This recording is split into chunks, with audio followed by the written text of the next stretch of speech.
what moves. Mhm. Welcome back to the Dylan's Thoughts podcast. Thank you for coming to join us. I have an amazing guest today. I have the one and only Jonah Nicholas. How are you doing? What's up, everybody? Doing good, bro. Man, Doing good. Man, I'm so happy for you to be here, man. I'm pumped, man. I am so happy. It's gonna be fun. Jonah is someone who I've known at church for a long time, and we've never really got to know each other. That's And we hang out. I go to his Yep. small group. Yep. I'm like always kind of around him whenever I'm at church, but we never have got to like deeply talk. So I'm really for sure. I'm really grateful for this opportunity. So I want to know a little bit. Obviously, your dad is Pastor Jason. Yeah, man. He is the campus pastor of Richmond, Yes, sir. of Richmond Chapel. And I want to know how that was like getting into chapel with you. You're probably in high school when that's probably happened. Yeah. So my family moved to Richmond in 2017. So I Wow. was a junior in high school. Dang. So going into my junior year. But I mean, it was pretty fun. We came and visited Richmond, and I remember it was like me, my dad, and my sister. We were in a car with Pastor Brandon, Pastor KJ. They were like giving us a tour of Richmond. Yeah. And I remember me and KJ went to Plan 9 Records. Oh. On Cary Street. Oh yeah. And this was like I've we were been just there coming to before. visit. Like my dad was thinking about Yeah. moving up here. Yeah. And I like loved it, dude. Like we moved around a Yeah. good bit doing ministry when I was younger. Yeah. But we came and visited Richmond. And we were like, man, this rocks. Dude. Yeah, Richmond is interesting. It's the best. Yeah. It's like the yeah. biggest small city. Mm. You know what I mean? It's not New York City, but It's you're also like- not in the middle of nowhere. It has its own vibe. Oh yeah. It's like just big enough to have its own vibe. 100%. That's nothing It's else. so much fun. Yeah. Yeah, so we loved it. Yeah, like my brother used to live down in the city, so we were at Carytown Yeah. all the time. Dude, Carytown's a spot, bro. Dude, I love it. Back in the day, we go to Mellow Mushroom like once a month. Go Like, tear it up. Just go tear it up. Yeah. Yeah. That's too good. Yeah.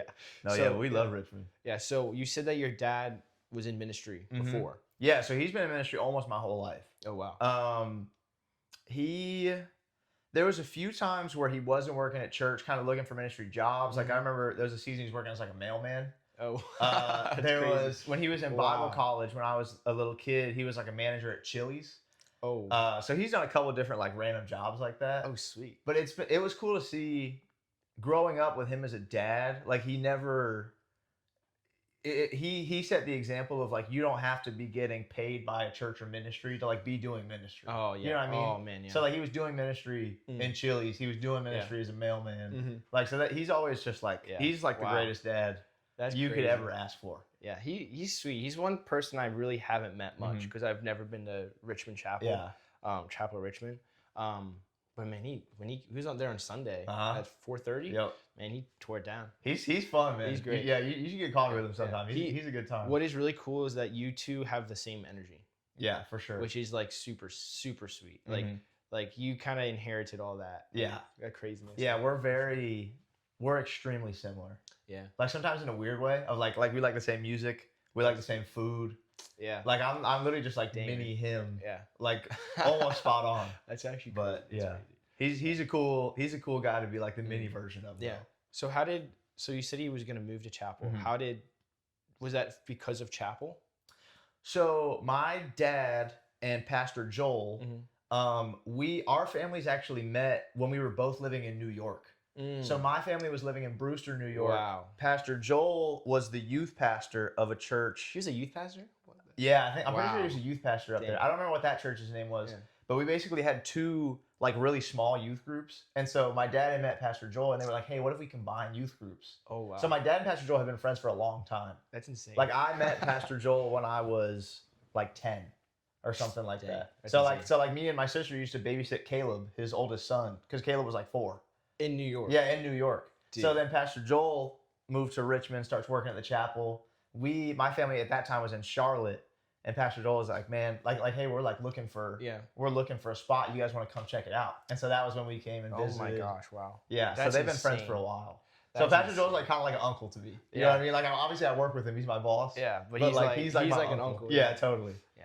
Man, that's insane. Yeah, it's crazy. I had no clue. Pastor Joel, like, man, he's so solid. He's the bomb, dude. He is one of the best guys I've Yeah. ever met. 100%. By a mile. Like he's up there. Yeah. He He gives good uncle advice. He gives just If you- just whatever you need. He's like, oh yeah, I'll do it. Yeah, 100%. if He's you the need, bomb. if you have a bomb strapped, he'd be like, oh yeah, I'll disarm it. He's like, don't worry about it, bro. Yeah, he's like, don't. It's, Yeah. it's fine. Don't worry about it. Yeah. No, There he's you the go. best, dude. Yeah. Yeah, so we're pretty close with their family Wow. from knowing them in New York. But yeah, that whole connection was nuts. Yeah, that's insane. And it was, yeah, the fact that we met up there, now we're here. And I mean, I like work, of course I work under Pastor Brandon, but like me and Pastor Joel work together a lot. Yeah. But to have been, like Pastor Joel used to like babysit me. Yeah. I mean, I was like a kid. Like I was like super little. So it's like weird now sometimes. It's just like, crazy. Like, I'm like, you're like a man now. Yeah. Yeah. Totally. Exactly. And I'm like, me and Pastor Joel used to play like FIFA. Yeah. And You know what I mean? When I was like 10. Now you have to like talk about like serious stuff. Yeah, totally. You gotta Now talk we're in about meetings. Yeah. No, it's crazy. That's nuts. Yeah. So how has your relationship been with God? Obviously, you're around it a lot. Yeah. And a lot of people are around it but don't choose to go into ministry or serve at a church or do anything related to it. So how did you actually get into it? Like into like wanting to work at church? Wanting to work at a church. So I think the thing that I always really wanted to do was worship. So I played drums. I played drums for a long time. Oh, yeah. I went to Hillsong College for drums. I got to do that a while. So sweet. So I actually didn't think I would be doing ministry the way that I'm doing it now, in like the sense of I'm doing a lot more pastoral things. Yeah. Of like I'm getting opportunities to speak, which has been super cool. Like I love that, but that's not what I thought I would be doing. Tear the house down when you speak too. Yeah, I appreciate it. You at Motion Conference, dude? I appreciate it. That's very kind of you. Insane. But yeah, so I always thought I would do worship, but I always wanted to do ministry because it's not because it was all I've ever known. It's all my dad's ever done, but I think it's just so throughout my life I've seen how rewarding it is for him. Oh, and that's not to say it's easy. Yeah, it's not easy like at all. Like it can be very difficult sometimes. It's really hard because you're working with people, and people can be crazy. That's your entire job. Yeah, all day long. And now like at chapel we're dealing with like thousands of people. Yeah, all the time. It's like I mean Sunday we just added Espanol 2 p.m. Yeah. So you've got 8, 9:30, 11:15, Espanol 2 p.m. 4:30. This past Sunday we had like growth track step 2 after 11:15. Oh my god. So you're just going all day. But like it's 24/7. But there's no. It's like I could be doing that and have a busy Sunday, or like I worked. Yeah. When I was in high school and college, I worked at Chick-fil-A. Yeah. And it's like I'll pick church every day. Yeah. You know what I mean? Because it's so rewarding and you just like love what you do. There's something about it. Oh, it's the best. Even like from a non like religious standpoint, there's something about just helping other people. Yeah, totally. You know what I mean? It's really draws you in. It really does. I think that was a few weeks ago. I think Pastor Brandon was preaching a sermon, and he said they did a study, and it's like if you help people, not like as a job, but just in general, if you like help people and you live as a servant, you like physically live longer. Yeah. Oh yeah. Which is like like if you don't, then you like die quicker. You just have that joy. Yeah, for sure. Yeah. So with going to Hillsong, how did you end up in Hillsong? And that was in California, right? Yeah. So it started in Arizona, in Phoenix. So I knew I wanted to do worship ministry. I was looking at some other Bible colleges, but for me, like growing up, Hillsong worship was just like it was what I always saw my dad singing. It was what churches were always singing. Yeah, and it was just so theological. It was so bro. I mean, it was just like it's so good. Yeah. And so to be able to go and get to learn from some of the best, I was like, man, it's like I gotta do that. Dude. So was that? I don't really know much about anything to do with like Christian colleges like that are specialized. Is that like learning from the people that are actually in Hillsong United? So so we got to hear our like everyday teachers weren't the people that were in United, but we had a couple times where like they would actually fly in from Australia and do like a workshop or a class and like work with us. Wow. But it was very cool because it wasn't like you didn't have to do like math, science, all that. You were there to worship. Yeah, you got in and it was like, your classes were Bible and theology, apologetics, like worship and ministry. And so you just went in head first, that's what I like. Because I am not a school guy. Yeah. I'm not a school guy like at all. Yeah. Like I think my senior year, my report card had an A, B, C, and a D, and my dad just called me well-rounded. You know what I mean? Like I'm not a school guy. You're like, and my A was like PE or something dumb like that. Yeah. So yeah, it was cool to get out there and just get to learn from them, and I think one of my favorite things about it was that they, even if you're in worship, your first year they actually don't let you play on stage because they want you to know that your first role is to be a pastor. Wow. So like a lot of people get there and they're like, "Oh, put me on the stage. I've been playing for this many years. I've been singing for this many years." But wait, you're not. But they're like, "No, pump the brakes a little bit. Like we're pastors first." And so they teach you like a lot of just the foundations and stuff like that. That's insane. Which I really appreciated. Of course, when you first get there, you're like, man, I don't get to play for a Yeah. year. Yeah. But then as you go on, you're like, oh, It makes sense. we really are pastors first. Yeah, Like, like- it's more important. Yeah. What I'm doing off stage is more important than like how I'm playing the drums. Exactly. Every time. I think a lot of modern Christian artists have lost that a little bit. I mean, I don't know if it's always been that way, but Yeah. I noticed that it's a lot. Like, it's kind of like, I'm gonna sing like a bunch of Christian songs, and then I'm gonna promote some random brand on my Instagram. Yeah, for like, sure. 24/7. You know. Yeah. It's like that's not what it's about. Yeah, Like, it's like a picture of them leading worship, and it's like, check out these awesome shirts. Yeah, exactly. All right, whatever. yeah, exactly. But It's like, no, so they just like, that was a big game changer for me, was just in that first year, they instill so many things that are like necessary for ministry. yeah, Like, I think one of the main things that they taught us was to be unoffendable. And like, that was like a hardcore, like, Oh, wow. it wasn't even like a side note. They were like, if you're going to do ministry, like, you have to be unoffendable. dang. Like, you can't be easily offended or you'll be out quick. Yeah. And so then that whole first year, it's like, hey, it's like, don't take offense to this. Like, you can have hard conversations and not get offended. Yeah. But it's just instilling that. Do they try and break you down? Like, so like you're already exposed to it? It's not they're not like doing it on purpose. Yeah. But they're I think it's just the normal challenges of ministry. Just stuff like that comes when you work with volunteers, when you work with people. Yeah. Somebody will say something or you'll have an idea, somebody won't like it, and it's like, yeah. You can get offended as many times as you want. Yeah, Pastor KJ says that. Like, he says like, oh, I came up with a great idea, and then I go to Pastor Brandon, and he's like, no, I don't think so. Yeah, he's like, that's not going to work. And like KJ's like, well, I could either sit there and be mad about it, or I can just move on to the next thing. Yeah, 100%. So you have to be able to. That is a skill that. Yeah. Because it's so easy to just get like insulted and just. Yeah, I think such a big thing in ministry is or like offensive ministry, I guess, is like, it's like 10% what people actually say, and then 90% how you take it. Oh, that's you know good. what I mean? That's a good way to think about it. And so it's not like, we put so much blame on other people for what they're saying, and it's like, you get to pick how you feel about it. And also that 90% should shape how that 10% is. Yeah, for sure. You know? So yeah. So Hillsong is in LA, right? Yeah, so it's out there in LA, yep. So how is being a Christian in LA? Oh, LA is wild. Yeah. LA is wild. Yeah. It's interesting, man. I'm trying to think. People are pretty LA is one of those funny places because they're very like, oh, we're welcoming all people. Yeah. Anyone's welcome. Everything's welcome. Everything all the time. Yeah. And so it's funny to watch LA with churches and Christians and different things. It's like you can't say that and then not take Christians. Yeah. And so it's funny to have to watch them kind of like eat their words a little bit, you know what I mean? Yeah. As you're like on the street or doing something or like doing church. Man. So it's not like crazy. Like I never had an experience where like That's somebody came up and they were like, whatever, man, you're a Christian, you suck. Like everybody's nice. Decently chill for the most part. But I'm sure stuff like that happens. Yeah. Because LA is I'm sure you saw a bunch of crazy stuff. Oh yeah. No offense if you're from LA, but LA is like a dumpster fire. Yeah. I mean, it's nuts all the time. Yeah, because I went a few years ago for soccer. I went to San Diego. And San Diego's cool. San Diego's I like San Diego. San Diego's amazing. Yeah, I dude. live there right now. Yep. Like 100%. without a doubt.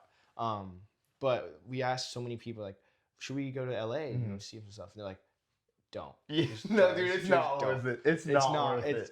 And you know, I don't really think there's much appeal to LA anyway. Yeah. Like the nice places aren't even like crazy. No. Like Beverly Hills is probably sweet, but like. Well, like even Beverly Hills, like we like drove past it one time or something.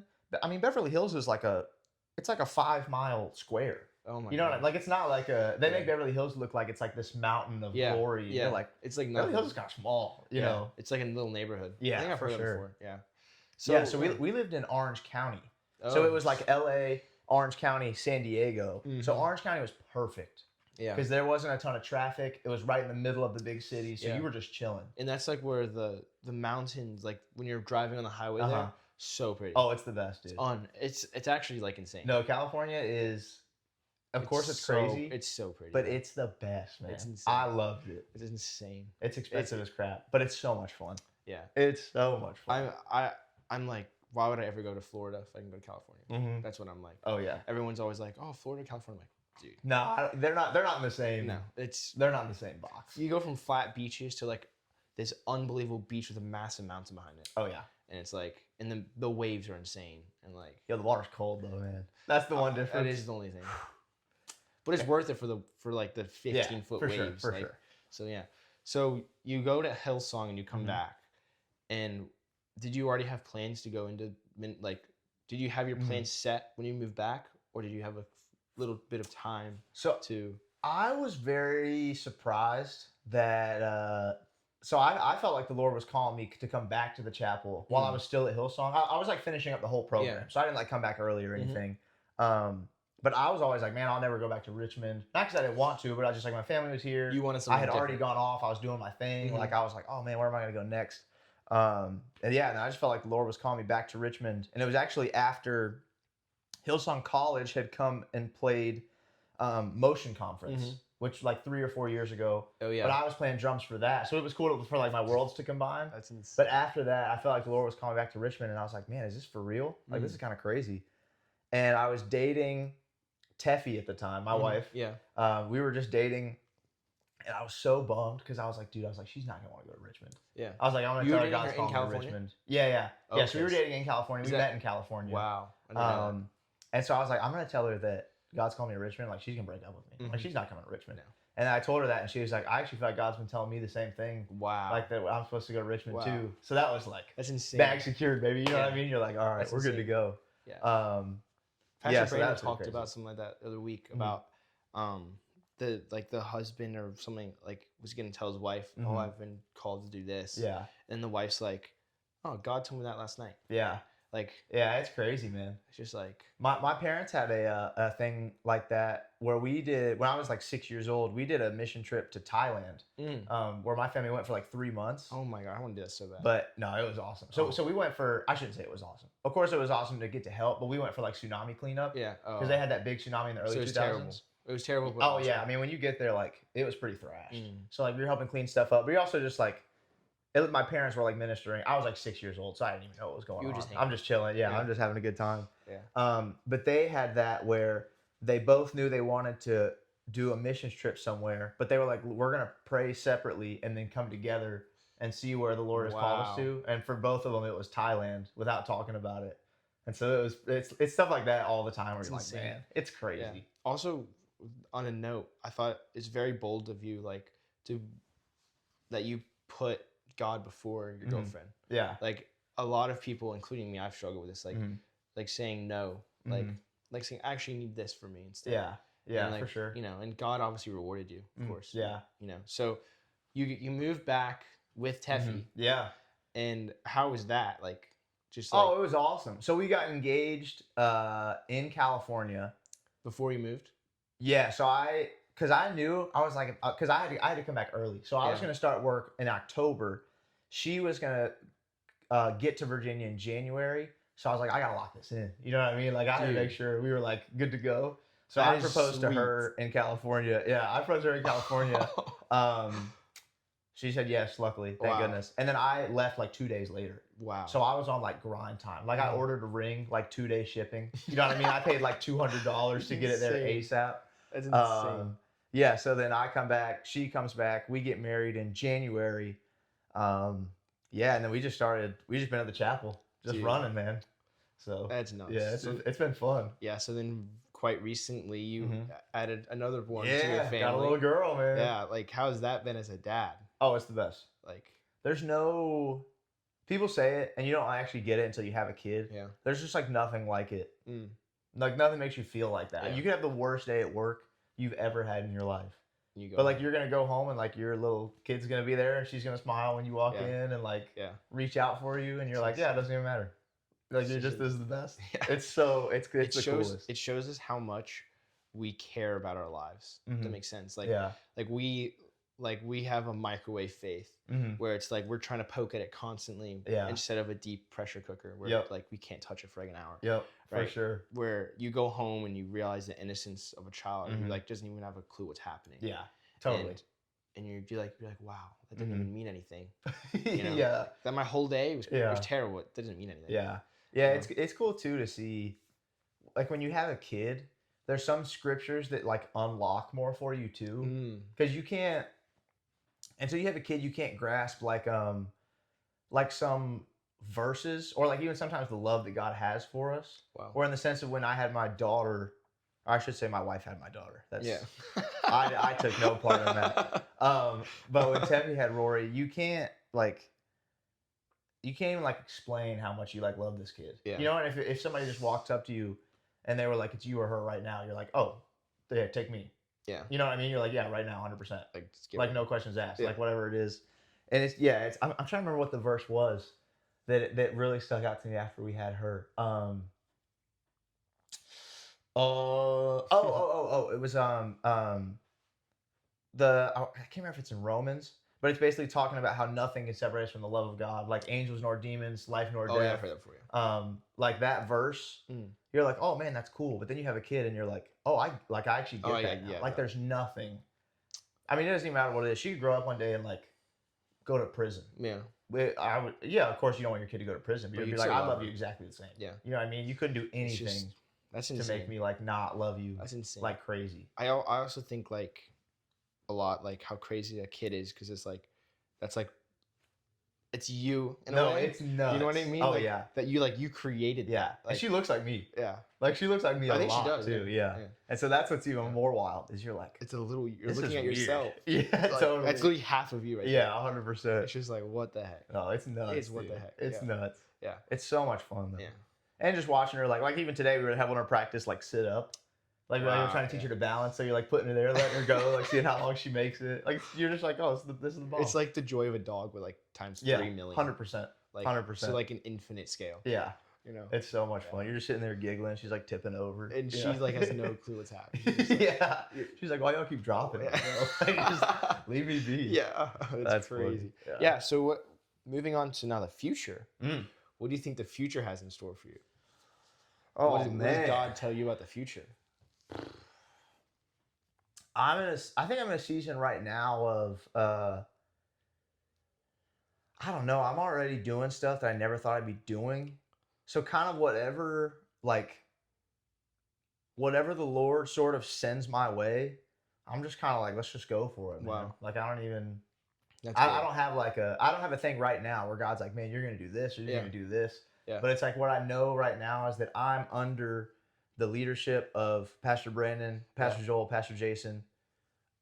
And so if that's if those three guys are the people that like God's put me under, whatever they ask me to do, I'm like, let's do it. You're chilling. Like, yeah, you know. There's not a doubt in your mind. Yeah. Yeah, like I'm just like, he put me here for a reason. And he put me under them for a reason. Yeah.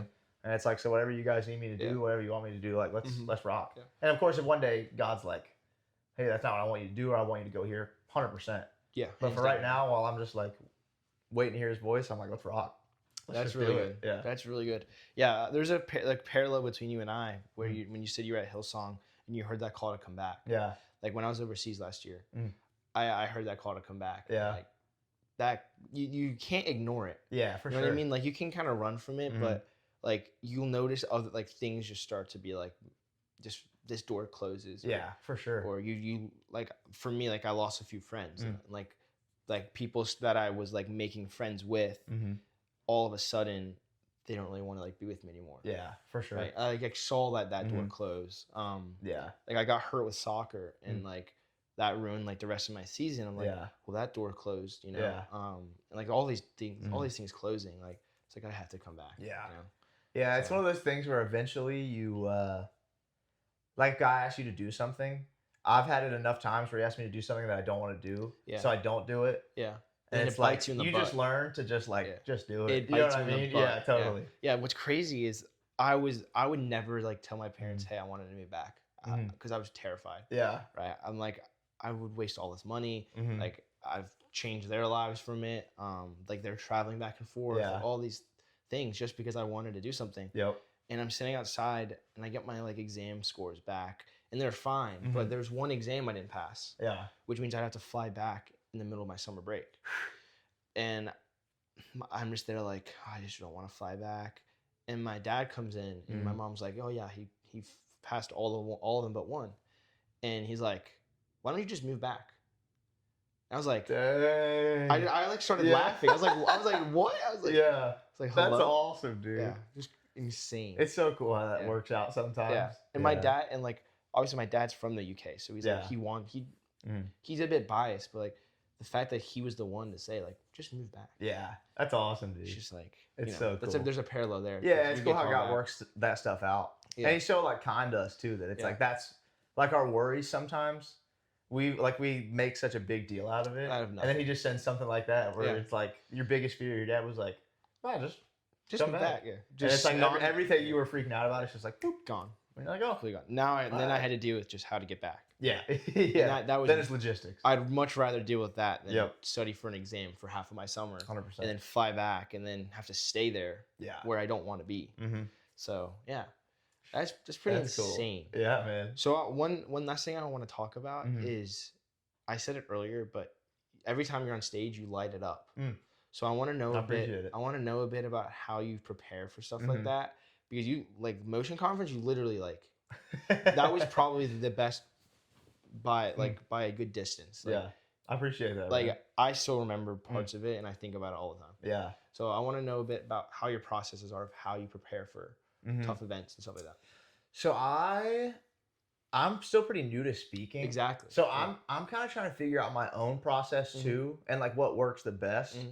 But what I do right now, at least, is I kind of like I sort of pray about it. I have a couple ideas a lot of the time of like things I'd like to talk about, but I kind of pray about it. Like ask God to just guide me. Like, hey, what do you want me to talk about? What's the kind of thing? And usually I'll feel him I'll feel like a pull towards one a little more than the other. So I'll just start to focus on that. And once I feel like I've got something, like for like Motion Conference, it was the Shadrach, Meshach, and Abednego. I'm like, all right, I feel good about this. I feel good about the book of Daniel. I sit down and I watch the Bible Project summaries. So I'll watch like a summary of the full book of it, because I'm a huge context guy. You always provide it in a perfect amount of context. Because if you read it without context, you don't understand. Especially for like younger kids as well. Like, yeah, totally. Like they don't. I mean, not that they're not smart, but they just don't have the time of learning to know all these stories. Yeah, so I always sit down. I figure out context. I'll typically also get my actual Bible and just like read through the full story again. Just like top to bottom, and then I'll make, usually how it starting's the hardest part, like just figuring out what you want to talk about and getting your first thoughts on the page is always the hardest. So I'll sit down and I'll make like 3 categories. It'll be like verses, possible points, and then thoughts. And a lot of the times I'll add some verses in that I might want to use. But the thoughts is where I sit there and I just kind of read through it, and I have different thoughts of like, oh man, I didn't realize this. Yeah. Okay, I didn't think about this thing. Here's this question I wasn't thinking about. And a lot of the times that helps me. Once I put a lot of those thoughts down, a lot of those verses down, then I try to organize it and then like make it make sense. That's pretty good. But it's like it's a very loose process right It's kind of like you have all these like things everywhere, and then it just all of a sudden it comes together. Yeah. I kind of have to sit there and like figure out what goes with what, and then also make sure that I'm not just like saying something that I want to say or like, you know what I mean? Like I want to make sure it's like, okay, this is going to be helpful for sure. Because there's cool facts. Yeah. But sometimes it's like I could share this cool fact, but then that throws me off of this path. Then I got to figure out a way to get back on track. Yeah. So it's like figuring out, how to bridge different things, and because not to say it has to be polished and perfect. Yeah. But you want to be excellent at what you do, and make sure that everything's smooth and works well. And it's not always going to work well. Like you're going to mess something up sometime. But that's what's been working for me right now. But yeah, it's a very loose process, but I'm still learning how to even do it. You're very similar to Pastor Joel with like he always provides so much like context. Yeah. Like where like Pastor Brandon does, but he is really good at like adding on to stuff. Dude, Pastor Brandon, I don't think people understand that he's legendary. He's literally a genius.